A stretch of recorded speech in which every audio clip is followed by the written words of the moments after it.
about 2 hours ago, Bybit experienced a hack around 401,000 Ethereum. As far as we know, this could be the largest hack in the history of our industry. September 2024. A massive $1.5 billion vanishes from the world of crypto.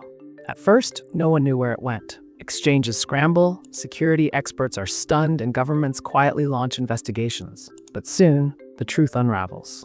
The fingerprints of this grand digital heist trace back to one of the most sanctioned and isolated countries in the world, North Korea. The impoverished country has one of the most advanced cyber teams in the world and is blamed for a growing list of massive, lucrative cyber attacks.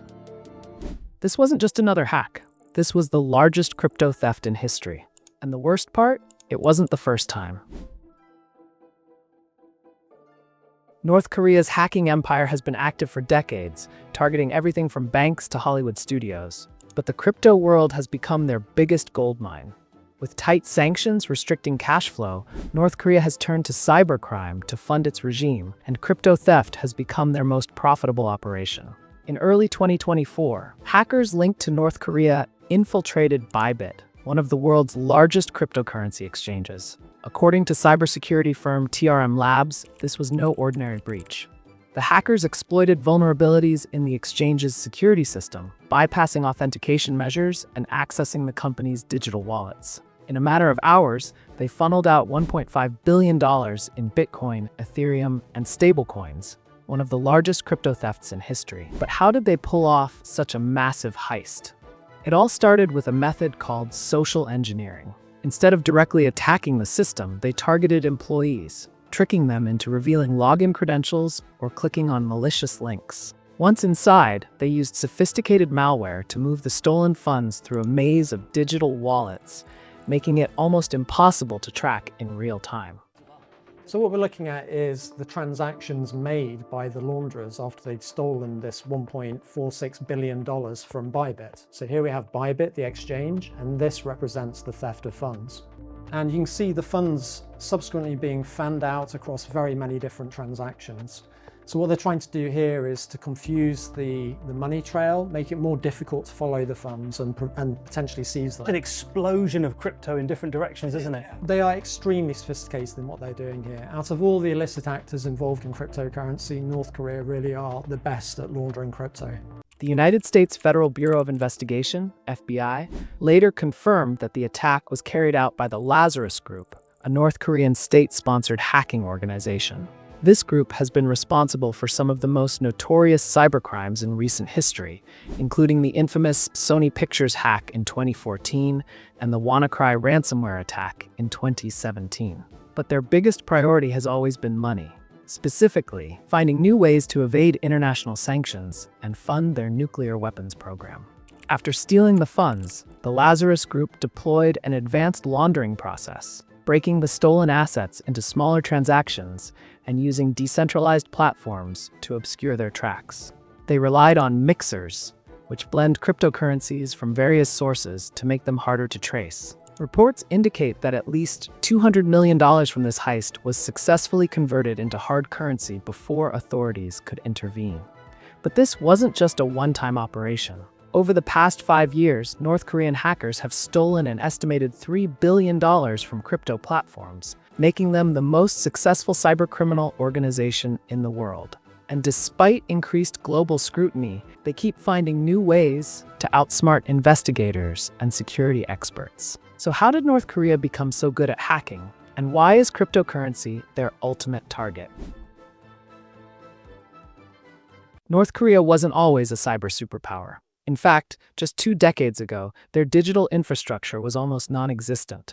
But in the early 2000s, the regime saw an opportunity.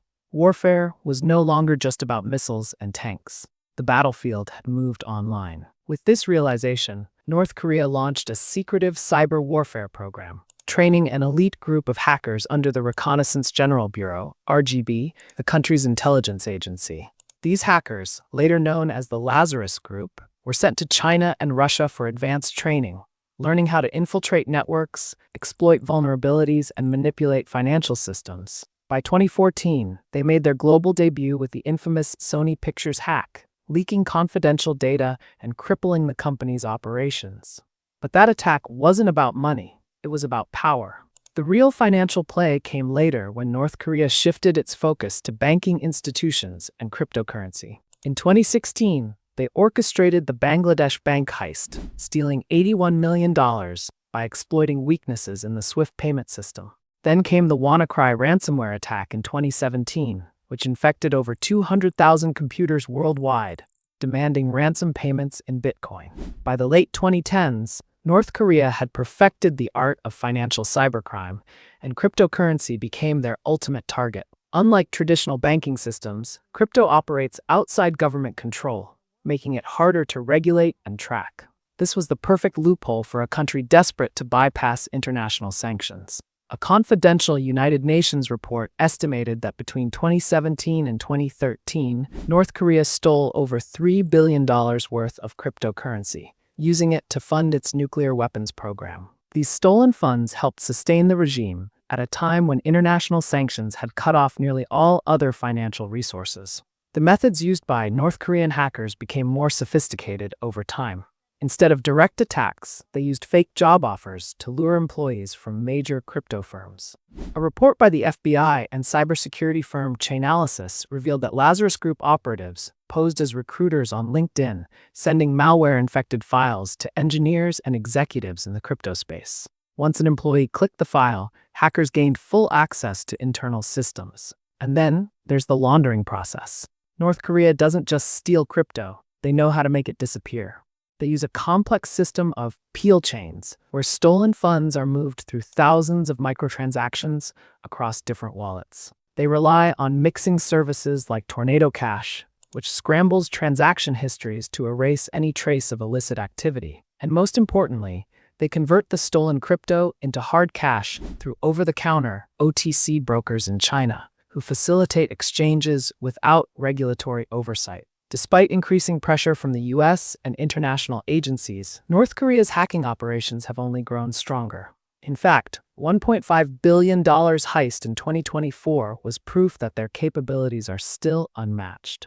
But with global authorities cracking down on crypto exchanges and tracking illicit transactions more aggressively, is North Korea's hacking empire finally at risk of being dismantled? The $1.5 billion heist didn't go unnoticed. Within days, blockchain analysts from firms like Chainalysis and TRM Labs began tracing the stolen assets, identifying suspicious wallet movements linked to known Lazarus Group addresses. The FBI, working with international law enforcement agencies, flagged transactions flowing through Tornado Cash, a well-known crypto mixer often used to obscure illicit funds.